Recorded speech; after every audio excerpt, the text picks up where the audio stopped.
There is a place that is spoken about only in whispers, a dark area that spawns the beginnings of urban legends, a place where anything can happen and usually does. During the light of day, it hides just outside of view, but when the sun goes down, spirits, creatures of the night, roam free, and things do go bump in the night. It is in every state and every country, and there is no escaping it, no matter how safe you feel behind your locked doors and latched windows. So we invite you to turn down the lights and turn up your radio while we join Dave Schrader and Tim Dennis, your hosts, on a journey into the darkness on the edge of town. Good evening and welcome back to the Darkness on the Edge of Town Paranormal Radio Show. I'm your host, Dave Schrader. Along with me this evening, my co-host and producer, Tim Dennis. Good evening, Tim. Hey, Diddle. We've got a show that's a little bit out of the ordinary this evening. We're going to get to that in a few seconds. Before that, I have a few announcements to make. First announcement I want to make is that the Penn State Paranormal Conference is coming up in the first weekend in October. Fantastic lineup. There are still tickets available, and I believe there are some of the special dinner tickets as well available so that you can dine with the celebrities that will be in attendance. So if you want, you can go over and check out their website, PennStatePRS.com. Again, that's PennStatePRS.com. That weekend, they're going to be hosting in Jay and Grant from the TV show Ghost Hunters. They're also going to have in Carla Barron and John Oliver from the TV show Haunting Evidence on Court TV. They also have Chris Fleming from the TV show Dead Famous. They've got a friend of ours from the show here, C.J. Sellers, the medium. We'll also be there with Keith and Carl Johnson, the demonologists that you've seen appear on shows like Ghost Hunters. They'll be on hand to do some presentations. Also, the author Rosemary Ellen Guiley will be there doing some different symposiums. So you'll want to make sure that you check it out. It's a great opportunity to mix and mingle with other people that have an interest in the paranormal.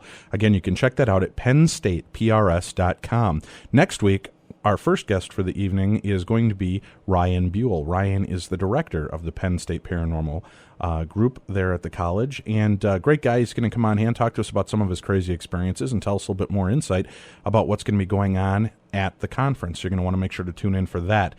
Got some other great things popping up again. We are working on the trips. For those of you that are tuning in and interested, we do have a trip that we're going to be putting together for January. It'll be, looks like the January 14th, 15th, and 16th. We're going to be going to the Queen Mary, and we'll be going there with Donna and Lisa from the TV show Ghost Hunters. Hey, Chris Fleming, and I believe also Patrick Burns from Haunting Evidence will be joining us on that. Hey, we've got some other great guests that will be joining us along the way. We do have updates for the Stanley Cruise, so if you are signed on to go to the Stanley event, go and check out our website at darknessradio.com/trips, and you can check out all the new updates. They're all highlighted in purple.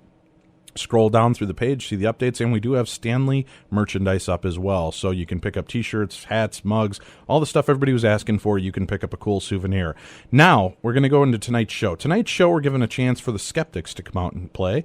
We try to keep ourselves pretty open here on the radio show. You know that I'm a fan of the TV show Ghost Hunters, Dead Famous, Haunting Evidence. I do have a firm belief that the paranormal does happen. I also am a skeptical believer because although I've seen things happen in my own life, I even question some of those things. I don't buy into everything everybody shows me, even on TV shows, because I do know that in this day and age with technology, it's very easy to fake a lot of things. There was an article that was popped up about a week or so ago on the internet. I believe it's on Skeptics. We'll get the full information from our first guest, Alison Smith, here in a second. But she wrote an article that was really intriguing, and it talks about the TV show Ghost Hunters is what the article focused on. And she's been working on debunking some of the footage that she was able to watch and take a look at. She's been catching a lot of heat from the SAPS fans and other Ghost Hunters and Ghost Hunter fans out there. First of all, I think that's unfair. Let me go on record in saying that everybody can have a different opinion. There's no reason to call or write nasty things or death threats or this is a silly fight to even have. It's okay to keep the open lines of communication and discuss. That's how we make breakthroughs. That's how we maybe get to the next level where we can prove definite proof of the paranormal. It's by opening up a dialogue with someone that has more of a skeptical nature. Now, I know I'm in for a lot of heat this evening myself because I'm going to be labeled a TAPS butt kiss and paranormal lemming. I'm going to play a little bit of the devil's advocate here, but I also want to tell you that we are going to be I'm going to explain to you some of the points that I find are skeptical about shows like Dead Famous and Most Haunted and Ghost Hunters. I don't buy into everything that we do see. But our first guest tonight is Alison Smith. She's the founder of Skeptical Analysis of the Paranormal Society, an investigative team that's devoted to recreating and debunking popular paranormal video footage shown on television. Debunking Ghost Hunters, a sci-fi TV network show by one of the most famous paranormal investigative groups in the world, TAPS, the Atlantic Paranormal Society. Alison Smith is also a licensed private investigator, an armed security officer, and is also a psychology major at the University of Texas at Arlington. Alison has recently had an article published at skeptic.com about her work with her team in debunking TAPS evidence. And you can read that article by going to the site skeptic.com. And I believe, Alison, it was in last week's online issue, right? So they can go back a week and they should be able to find your article there? Yes, that's right. There's still a link on the main page. Okay, so you can find it there, or if you go directly to our website at darknessradio.com, go to the show section, you'll see the lovely picture of Alison popped up there, and right on that little blurb about her, there's a link that'll take you right to the article, so you can go check it out. Well, Alison, thank you very much for being brave enough to come on the show tonight with a couple of paranormal guys and discuss some of your findings that you've done by reviewing the videos and the different things that you've taken account of from the TV show Ghost Hunters. And I also want to... Thanks for having me. No problem. I want to cover, though, that we're not just going to... This isn't going to be an hour-long session about TAPS. Aside from that, you make some great points about other things like Sylvia Browne. I just read one of your newer blogs about Sylvia Browne and John Edward. And I'd like to discuss those things, as everybody that's listened to us in the past knows there's no love lost between me and Sylvia Browne. I'm interested in talking to you about those aspects. But again, the reason I brought you on, because we are friends of the TV show TAPS and the Ghost Hunters, your article spawned a lot of positive and negative remarks to you, correct? Yes, it did. I've gotten a lot of feedback. Okay. And again, as I said in the beginning, whether you agree with me or agree with Alison, there's no reason to make this into a hateful thing. It's all about open dialogue and discussing the opportunities and what's going on out in the paranormal. So let's keep that in mind. Now, as we just kind of glaze through your article, I'd like to address some of the different points that you make here and see if maybe we can discuss these points and see exactly where you were leaning towards with them. And by any means, I'm not trying to cut out parts of it. I just don't have time to read the entire article. So I'm going to read parts that I saw that kind of stood out to me. Is that all right with you, Alison? That's fine with me. Okay. In the beginning part of your article, near the end of the first paragraph, you mentioned founder Jason Hawes has said in various interviews that when TAPS is called in to investigate paranormal claims, they go in attempting to debunk the haunting. The public's trust was gained through the number of true hauntings TAPS uncovered. The percentage was shockingly small, considering more popularity could be attained with more hauntings. In the first season, only 25% of all investigations were deemed haunted. The numbers went up, however, in the second season to 51.22% of the locations being haunted. So now you're stating that as a fact. Do you have an issue with that? Oh, I don't have an issue with statistics at all, and I don't think that necessarily means that the places are or are not haunted. Okay. Because it's I know that... It's interesting that it increased so much after only one season. Well, sure. Now, do you also concede the fact, though? I'm playing devil's advocate on this. I'm just trying to flesh out both sides of this to see if where we stand on this.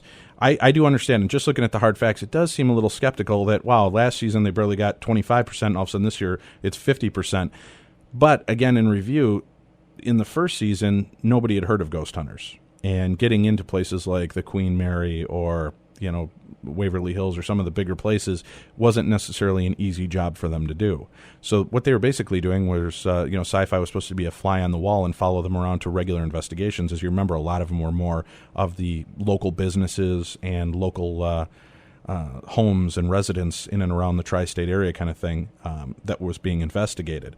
Once they became popular, and it became a more popular show, they had the opportunity and doors opened up more to allow them to come see more paranormal places where more activity was occurring, because everybody wants them to come check it out. So don't you think that could help to lend itself to why they got so much more footage in the second season?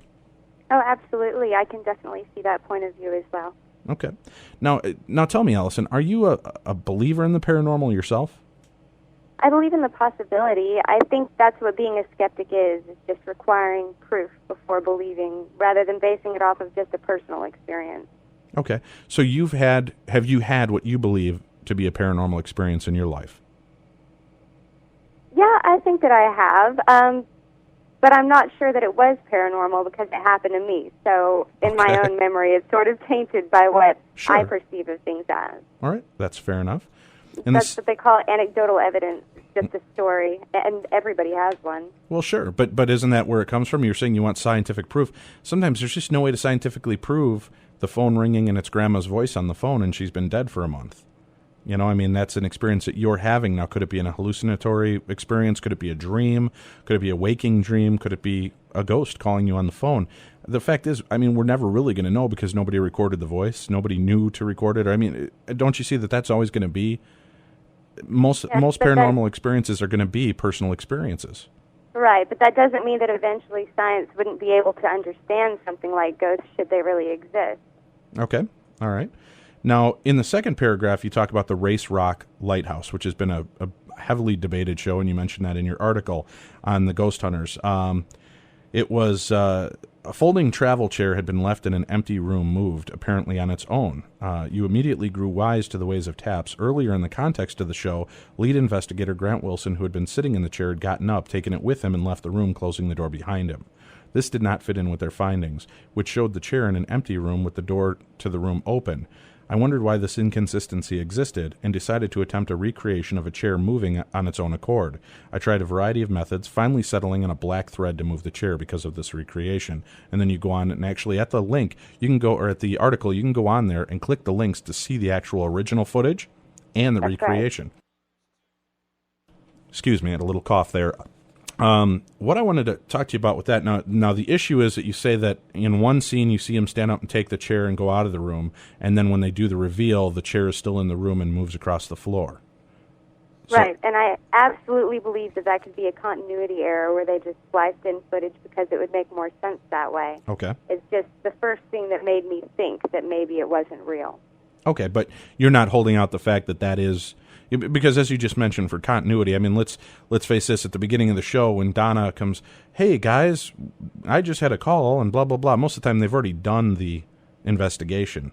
Those are called pickups. They come back and film those scenes so it leads a logical story through. And it does, that's she did get the call, she did do this, but no cameras were there to record the initial phone call. So they come back and they do these pickups, which are the little scenes in between. Right. So again, continuity, you do accept the fact that could be more of a continuity deal and not necessarily a flim-flam done by the TAPS crew or the production crew, correct? Oh, yes, absolutely. But it was just the first piece of the puzzle that seemed a little out of place. Okay. All right.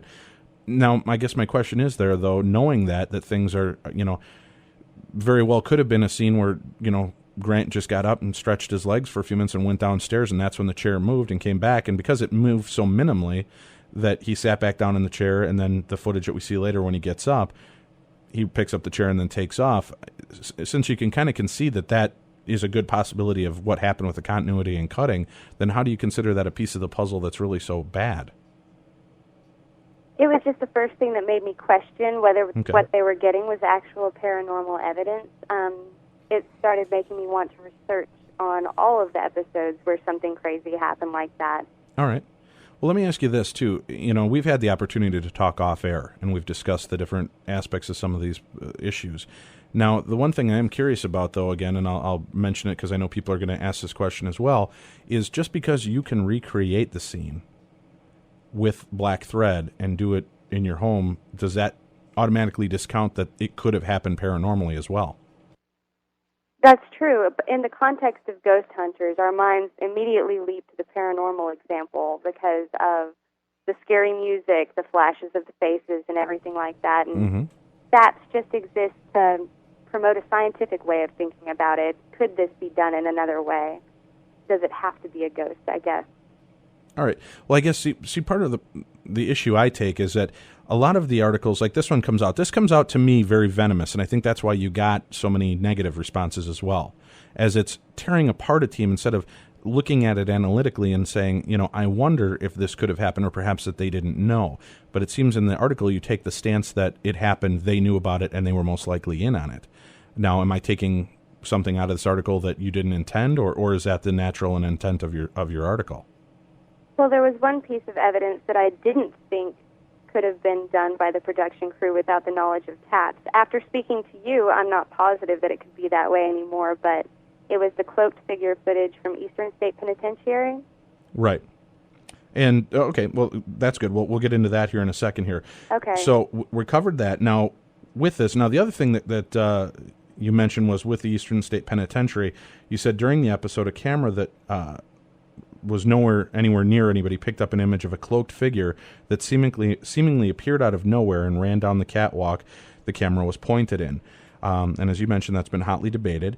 The footage is attempting, in a recreation, it was discovered that the effect that made it appear as though the cloaked figure materialized out of nowhere could only be recreated or only be created by altering the footage to 15 frames per second instead of the usual 30 frames per second TAPS records at. Now, I'm a layman. I'm going to concede to you on this. I don't know what filming is normally. I don't know what video footage is, and I'm not aware, and I own 2 video cameras, I'm not aware how to change the speed on my camera to a slower pace. How is that? I mean, is this something you're 100% certain of, that you can recreate it by just changing the speed of the film? And can you explain to me how that happens? Well, the easiest way to do it would actually be to upload it to a computer and delete half of the frames to where it was playing at 15 frames per second instead of 30. If they didn't record at a slower speed, that would be another way of doing it. And that you can do on any PC that has any video editing equipment whatsoever. Okay. All right, so that is simple enough to knock off for somebody that knows what they're doing with it. Right, and that's the one that suggested to me that TAPS would need to be involved because they're the ones that have access to their footage. Now, after speaking to you, you say it might go to Pilgrim first, but in my way of thinking, it was after it's recorded, it goes to them, they review it, and that's it. Well, that's what, and that's a great point. Thank you for bringing that up, that we've discussed that point off air, because, so many people beat up on the TAPS crew and ghost hunters in general, and they feel that they're scamming America with this show and that they're doing so much damage to the paranormal field and that they must be in on everything. Now, in my opinion, and I don't mean any disrespect, they're paid monkeys. They're paid to do what they do, and they're followed around and watched, and they're filmed. Okay, then the footage goes to Pilgrim Films, and the original footage is supposedly go to TAPS so that they can review it and actually come back with it. But, a lot of the points that people seem to really belabor on the boards is that, oh, this is fake, that's fake, TAPS was in on it. I firmly believe, and I'll go on record saying this right now, there have been things that when I first watched, I thought, oh, is that awesome? And upon review, and we're going to be discussing this more with our next guest, Paul Sherman, at the top of the next hour, because he's been on the bulletin boards forever talking about the different events that have taken place on the show and has been able to break down logically and actually show how these things could have occurred. So, with that, I have complete respect for people that have the ability to break this down and help those of us that don't have a DVR or the ability to break down the film footage and make it more accessible to us. I don't believe everything I see on the TV show either. Okay, I'll go on record as saying that. I believe that TAPS are good people. I don't believe that the guys in TAPS are aware of anything going on. I'm not pointing the finger of blame at editing or production as well, but I would say that if anything was going on, I could see it happening more on their end because they benefit more by dramatic effect by having, as you pointed out, more hauntings and more crazy things happen because it raises their ratings and raises their value of the show. I don't see it as being something, because I've had the opportunity to meet the guys, and anybody that goes to places like Penn State or goes on any of the ghost hunt tours that we're doing with the different people, they get a chance to actually interact and mingle with these people and realize they're very human, they're very natural, they're very real. They're not going to go out of their way to try to fake something and then get caught and really make themselves look like idiots, because especially when you have somebody like Brian on the show. Now, Brian's privy to all of the stuff that's going on there. They've already kicked him off the show once. They're, leaning towards it. They keep showing scenes that, oh, you could go at any time. My guess is if they, ticked somebody off like that, it'd be real easy for him to leak information, or somebody that's been slighted by TAPS to leak information on how a shot was really done. But as of now, nobody's done that. And in this day and age, people love to chat and spill information on the internet. But I don't see that happening. Do you? Well, it's possible. I'm sure that they all signed confidentiality agreements as part of their contracts, though. Well, sure, but the Spider-Man script for Spider-Man 3 got out, and that was a confidentiality agreement. And, I mean, there's so many ways that people can get in and just get information out without being thumbprinted and know who gave that information. Sure. Okay, all right. Going with the penitentiary footage, though, you were able to see that doing the filming, that's the way it could happen. Now, again, if that's done, if it is faked, I'm interested in it because I'd like to see. Now, I don't see a shoe when I look at it because a lot of people talk about the bottom of the sneaker, right? And you've heard that? Oh, yeah. As it's running away. Now, maybe you know more because you do paranormal investigating. With the type of camera that they use, I thought the only thing that kind of shows up gray like that is a pure black. Is that correct? Actually, I'm not sure about what kind of camera was used for that shot. Okay, because I thought that was infrared, and or night vision, rather. I'm sorry, night vision camera. And that with night vision, things that are true black usually show up kind of that gray. And things that are, not will show up more of the dark and black color. So with that, I just, I don't know many sneakers that have black soles on them, but, again, that's just me. I'm not a big sneaker guy, but I don't know how that's exactly set up. And some of the stuff that, just the fluid motion of it and the way it kind of seems to fold in on itself and then take off. Now, again, you said that could be done with editing, and I'll concede to you that's an interesting fact because I don't have the ability to do that. I don't really understand it.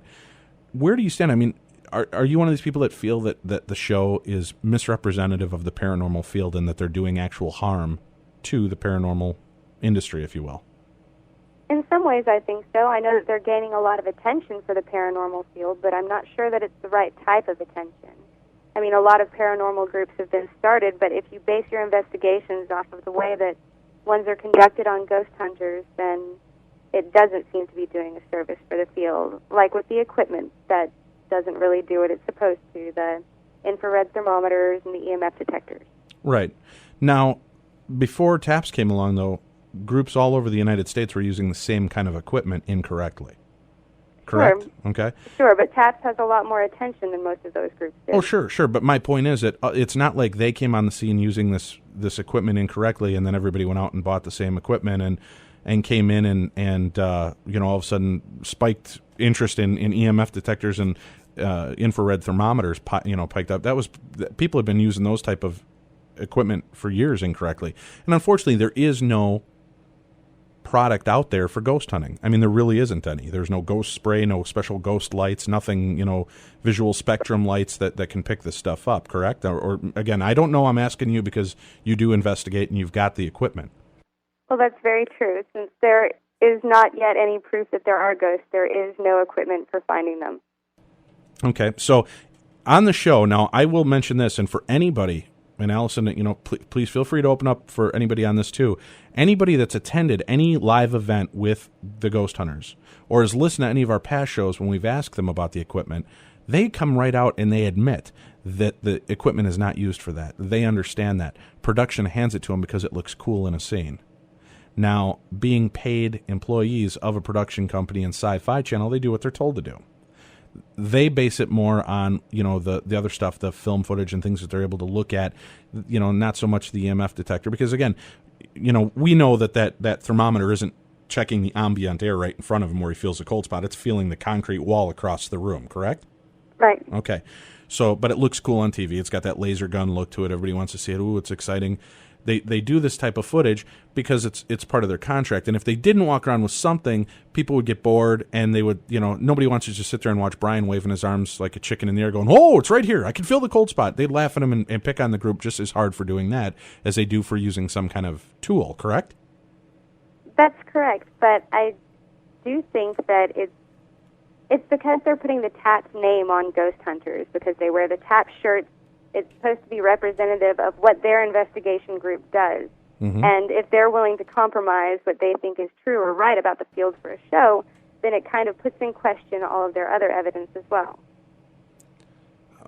Yeah, I can see part of your point on that, but how many of us work in a job where we don't necessarily believe in the ethics of what the company does, but yet it's our job, and if we want to continue to bring home money to take care of our family and lead in life that we're enjoying, we don't do it anyway. That's true, but TAPS operated on their own for years before ghost hunters. Correct? I don't understand that point. So what I mean is if they weren't carrying around the equipment then and they're doing it solely for the show, then it blurs the line between what is true and what is not on ghost hunters. When they present paranormal footage on there, you say, well, they're just doing it because the production crew tells them to, or is it real? Right. Well, that's unfortunately the thing we're never going to know. And let's face it, if they came, if they had the best equipment in the world, okay, and Jesus Christ appeared to him on the next episode, all right, full-fledged, and we all saw him, and hail and brimstone, and he was passing out wafers and wine, we would all sit back and go, whatever, CGI, blah, blah, blah. I mean, do you think that there's ever anything that they're going to be able to show, any kind of footage using any type of equipment that would ever satisfy a skeptic? It depends on the skeptic, I'd think, but I think it would be important to the investigation to bring along people with a different set of beliefs so that they could look at the evidence in person as well. What set of beliefs? What exactly are you referring to? Well, they've said on quite a few episodes that the main members of TAPS have all had paranormal experiences of their own, so they're going in as believers, whether they're trying to debunk it or not.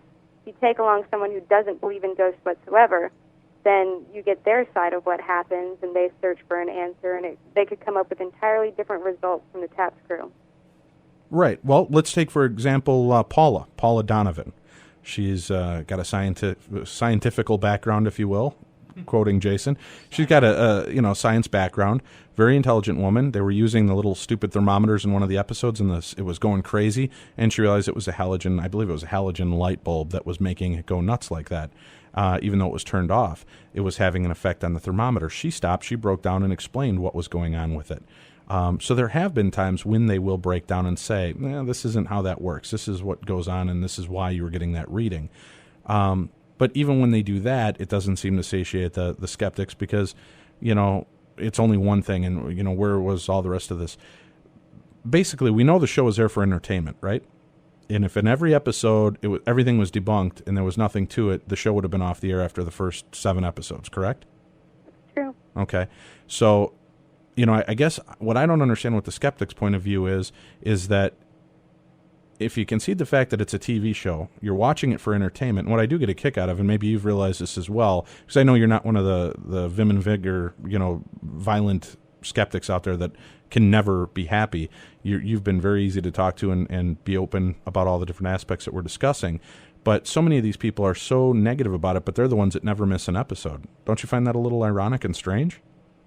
It is a little bit ironic. I think they're just waiting to see what happens next.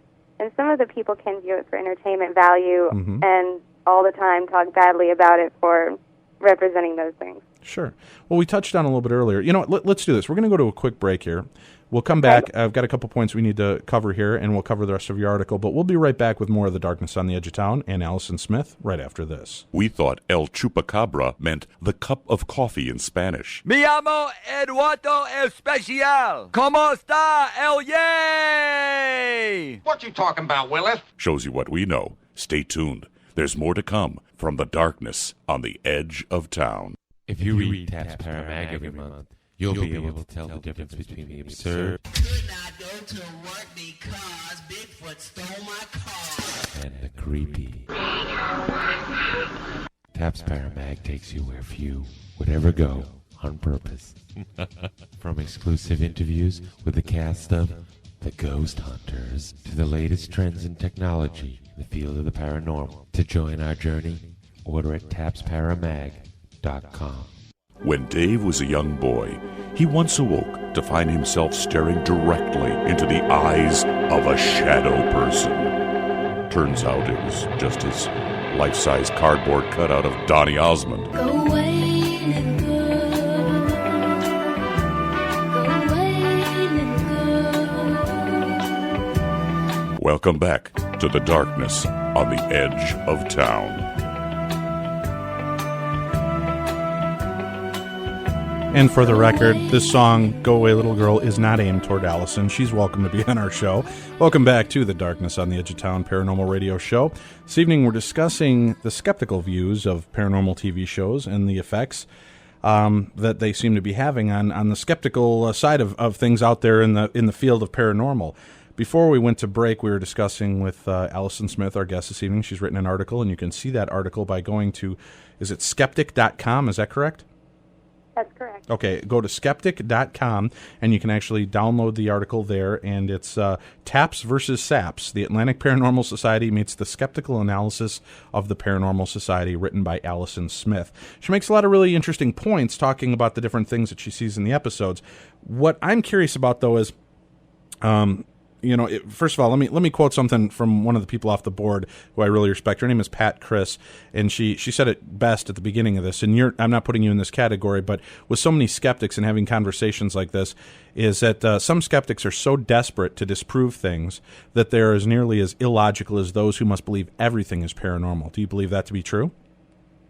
Some skeptics are like that. I wouldn't say that it's a typical way. Right, but I mean, for the most part, it seems like most skeptics are so set in the fact that it hasn't happened, that there's no way that it could happen unless it all happens to them. And do you think that those kind of skeptics ever are going to be satisfied truly with it? I mean, would you be completely happy if a full-fledged apparition appeared in front of you right now, or would you question your own sanity about it and kind of try to dismiss what you just had happen? I would really want to believe, but normally I do ask for more. I don't trust my own judgment completely. It would have to be something that was presented in a scientific way.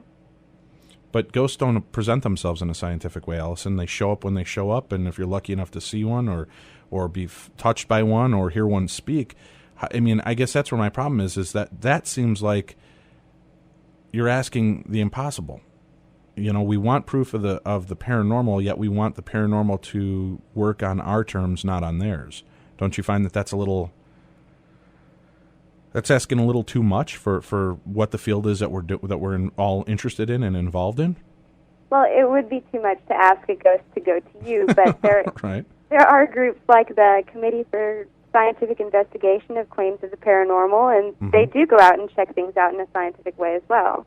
But how can they check something out if it just so happens Grandpa came by to you tonight, Allison, to say, I love you, honey, everything's fine, stop worrying, and, brush your teeth before bed, and then vanished? It was a one-time occurrence. How can they come out and test that? That's my question. I mean, so many occurrences are a one-time thing, a one-time event or passing, and we see that even on the show Ghost Hunters, where people go out and, oh yeah, this always happens in this room, and nothing happens in that room. Well, yes, that's absolutely true. I do think it would be incredibly unlikely, and that's one of the reasons that ghost hunter statistics are so confusing, because they manage to capture so many things. Well, right. You also realize, though, that they do film more than the episodes that we actually see, and that they do away with a lot more of the crap that they don't get, because they do know that ratings are paramount.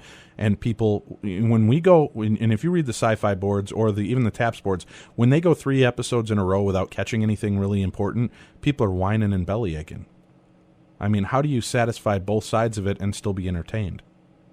Oh, I totally understand that, and I kind of put ghost hunters in the entertainment category for the most part, but like the group that I was talking about, they do the same kinds of investigations, and some of them are lengthy, and they've never come up with anything, so okay. I find that a little odd, that's all. But are they doing them at the same places?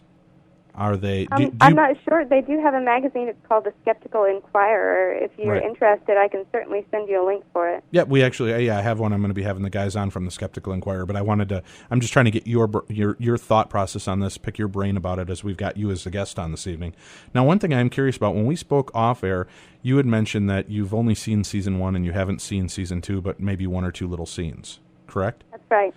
But then you mentioned in the rest of your article, you end up going in and talking about 2 episodes that occurred. So if you didn't actually see the episode, are you just taking the word of another skeptic who's telling you that this is what happened? Or did you actually view the episodes for yourself to know that this footage was altered or this was changed? Well, some of the things on the SAPS site aren't actually part of the site. They're links to other sites where people have done their own debunkings. They're some of our correspondents. And one of those is for TAPS Revealed, and they've done quite a lot of footage. Right, but in the article that you write it as though it's written by Alison Smith, and these are your viewpoints. These are your points that you've noticed. To me, it's almost as misrepresentative as you're saying TAPS is. Because, and I'm not picking on you, I'm just making a point here to see. You see what I mean? This is also woogie, I mean, it's like walking on a sheet of ice. So many things could be twisted. There are a lot of references at the bottom. I mean, whenever you write an article, you don't necessarily have to experience every single thing you write about for yourself. You can use other people's resources as well, especially if you have permission, and I did have permission from all of those people. Oh, no, and I understand that and appreciate that, but my point again is that as you're reading the article and you're talking about, I bought the season 1 and I saw this and I checked this out and I discovered that, And then you go into, and then in season 2, they began using this, and in this episode, blah, blah, blah, and you begin quoting. And to me, personally, I think it's kind of misrepresentative to do that until you've checked. Why would you even bother to mention episode 223, The Ghostly Soldier, if you haven't had a chance to look at it and debunk it or analyze it yourself? I have seen the footage from it. Actually, Okay. on the article, there is a link to that particular piece of footage that they found. Right. Someone uploaded about a 5-minute clip, I think, to YouTube. Sure. So I have seen what was supposed to be the paranormal experience. Okay, well, that's what I was asking. I don't know how much of it you've seen or not, and that's why I'm trying to get to the bottom of what exactly are you basing on your points. Is it just word of mouth from what they're saying? Because to me, if that kind of discredits what you're trying to do, and I don't want that to happen. I want to make sure that everybody understands where you're getting the information and your points are as well on this. Right. Now, I believe I've seen 2 full episodes of season 2 and a lot of the paranormal footage that they found. Okay. Now, you mentioned in the season 2 episode with the ghostly soldier that they used a FLIR camera. It captured an image of a person projected on a locker with the number 2 printed on it. Actually, the number 2 is on the locker door, not on the image, just so we're clarifying that. And I'm not saying that that's what you said. Again, I'm just trying to help people understand what we're talking about. TAPS was convinced that this was evidence of a deceased soldier's spirit who were said to haunt the location. However, analysis by a third-party investigator revealed that, in fact, the image was more likely a reflection off the locker of the lead investigator, Grant Wilson. The apparition even appears to be looking down at something in his hand, the screen of the FLIR camera, as Grant held it. And now I will tell you, that is one of the things, when I first saw it, I was really blown away by it. I thought that was really cool footage, but I had it broken down for me and looked at it, and I even was one of the guys on the sci-fi board who put up a picture of Grant's face next to the thermal image and pointed out I think I pointed out about 6 points of references: the same ear shape, the same nose, the same position of the head. I mean, the picture was almost like a regular normal picture of Grant in the same exact position, and it looked identical. So I do agree with that. But the one thing I do find interesting is, and I have not been able to get the third-party recreation footage to work for me when I tried to play it. So again, I'm not pretending to know it all here, but from articles that I've read and other sites that I've read and other groups that have gone in there before or after that have taken pictures, they cannot recreate it. They cannot get a reflection off of that door. Do you have any thoughts or takes on that at all? I would say that it has to do with the angle of the camera whenever you're shooting it, the temperature of the room, all kinds of things that would be difficult to replicate without knowing the exact setting. Not to mention the cameras are about $7,000. Sure. But again, then, even if you're doing that, they couldn't even recreate it when they were there. And they were trying to recreate it within moments of seeing it. And I know when we'd spoken... the angle that they were standing at was slightly different, and Grant took the control away from the experiment by touching the locker. Now, I don't know if that would actually change the temperature of the locker enough to make it not reflect anymore, but it's just a change in the conditions that makes it questionable. All right, I'll concede that issue to you. That's a good point. In my opinion, by just touching the one little section, they were trying to heat up the number 2 to see if it would reflect the same way. And then when they filmed the camera or the lens, or the locker, they couldn't get the reflection of Grant again. I could understand that by the number 2 where his hot handprint was, that would be affected, but I couldn't see the entire image there. But again, I'm also one of the ones that believe, like you do, that it was probably a reflection of Grant on the door. And again, I don't believe that they're representing it as that, and they may really very well see it, and they may have a better, clearer image. Unfortunately, you've done investigations, right, where you look at something, and then when you watch it played back on the internet, the quality is lost, and you can't see it as clearly. So I don't know if the clear, clean image that they're getting to review shows more definition of what they purport to be the little soldier hat that he has on. To me, it looks like the top of Grant's head looking down, as you guys mentioned. So I'm with you on that. Going on here, and then we'll wrap up and get into some of the other stuff that you do. You said that SAPS formed to balance the type of information that the public receives about paranormal investigations. While your intention is not to disprove that there are unexplainable phenomena, you hope to show how easy it is to duplicate the footage that TAPS uses as proof and explain the psychological reasons that people are eager to believe. Conversations bear striking... Then you start talking about stuff that they've done on the show, and you said their conversations bear striking resemblance to false memory implantation. TAPS, when finding paranormal evidence, tends to go through one particular cycle. First, something questionable happens, like a figure passing in front of a camera. A member then exclaims in shock, protesting that it isn't possible since no one was around, and prepping the audience for what the investigators want them to see.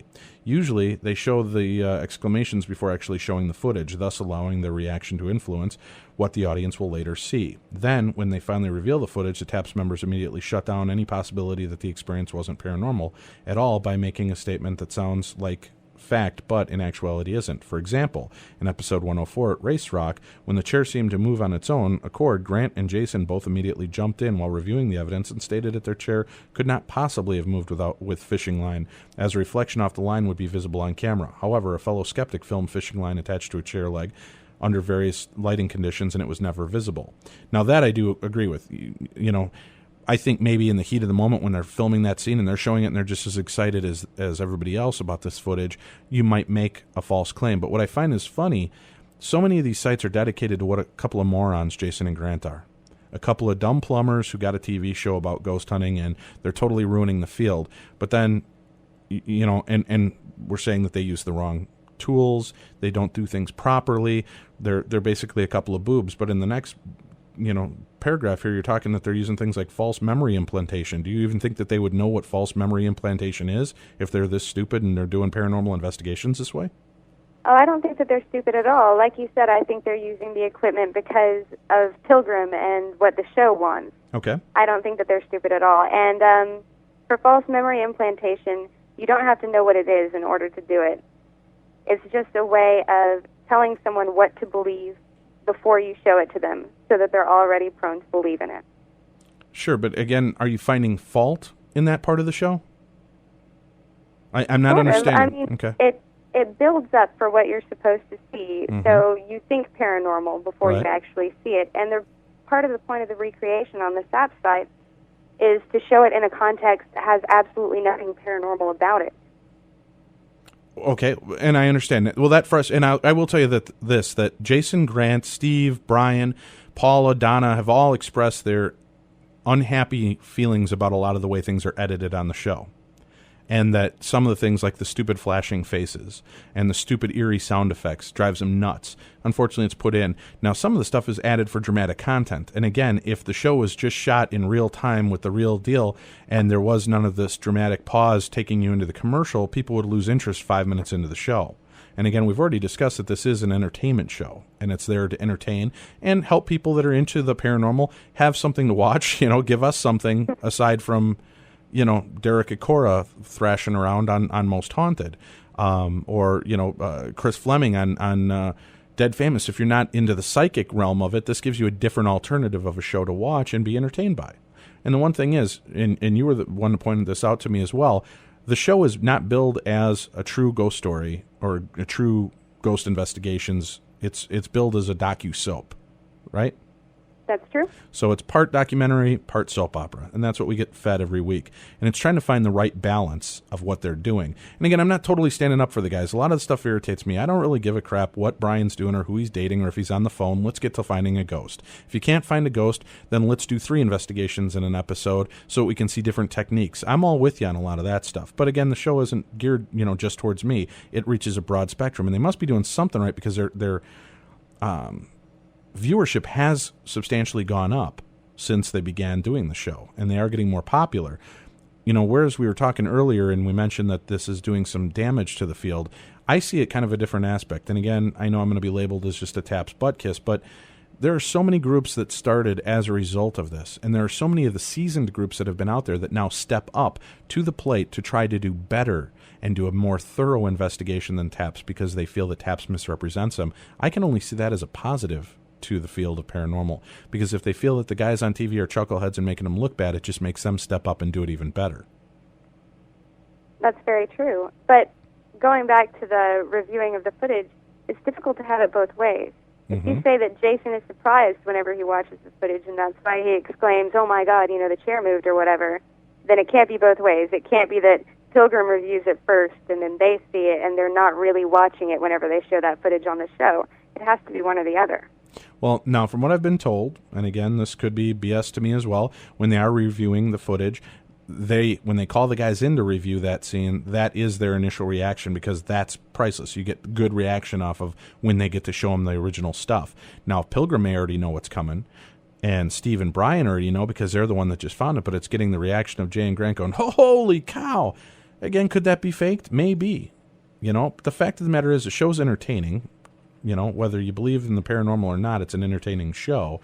I don't see that they're doing any harm, and in the way that this is written, and so many of the articles and postings are out there about a show like this, is that it's a scam. I want to know who the victims are.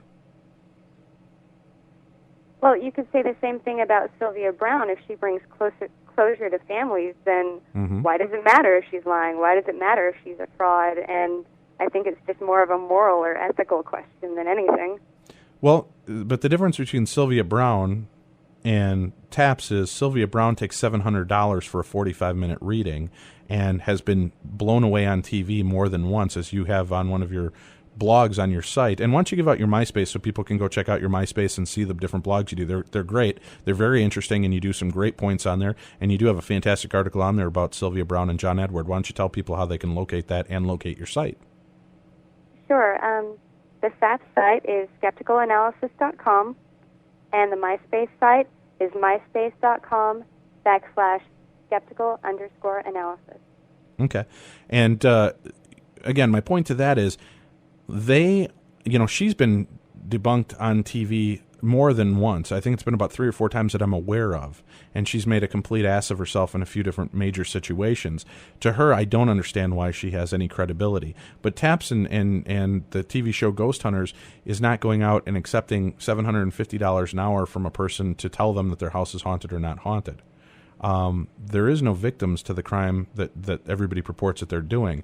The only victims that I see are Jason Grant and the rest of the team, because they get beat up whether they find evidence or they don't find evidence, whether they use the tools or they don't use the tools. I really don't understand what the major anger is. I don't remember the cruise industry being pissed off at Captain Stubing and Isaac for making people look like idiots that run cruise ships, and Starsky and Hutch are sliding across the hood of their car and talking black street lingo, trying to be cool. I didn't see cops all over America or the black Americans stepping up and saying that they're making them look like idiots.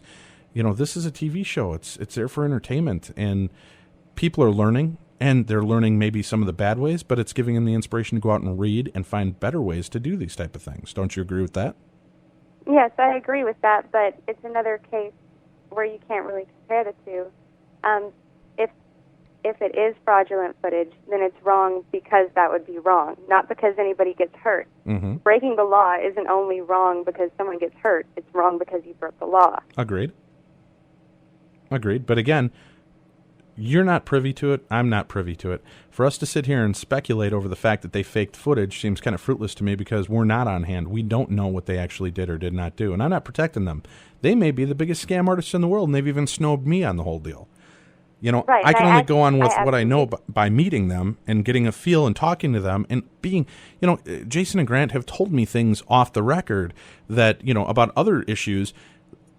I don't see why they wouldn't confide in me. I'm not really sure what that is exactly. But, I will tell you this. At Penn State last year, and I don't mean to keep bringing this up, but when they did their big investigation, they were doing their big talk, they showed on the big screen the footage of the thing running down the hallway. Jason and Grant both shrugged and said, I don't know what it is. That's why we didn't call it a ghost. We don't know what it is. I know that we could account for our team, and I know we could account for everybody that we knew was there. Does that mean that somebody that knew the lay of Eastern State Penitentiary didn't get in there and put a cloak over themselves and walk backwards toward the camera and then take off running? I don't know, but that's why we didn't call it haunted. But then people jumped on them because they waffled and they didn't say it's haunted, and then they jumped on them because they left it open saying it could be haunted. And I really just don't see where there's a happy medium for this type of thing. There probably isn't, but I do absolutely agree that they're not necessarily faking the footage.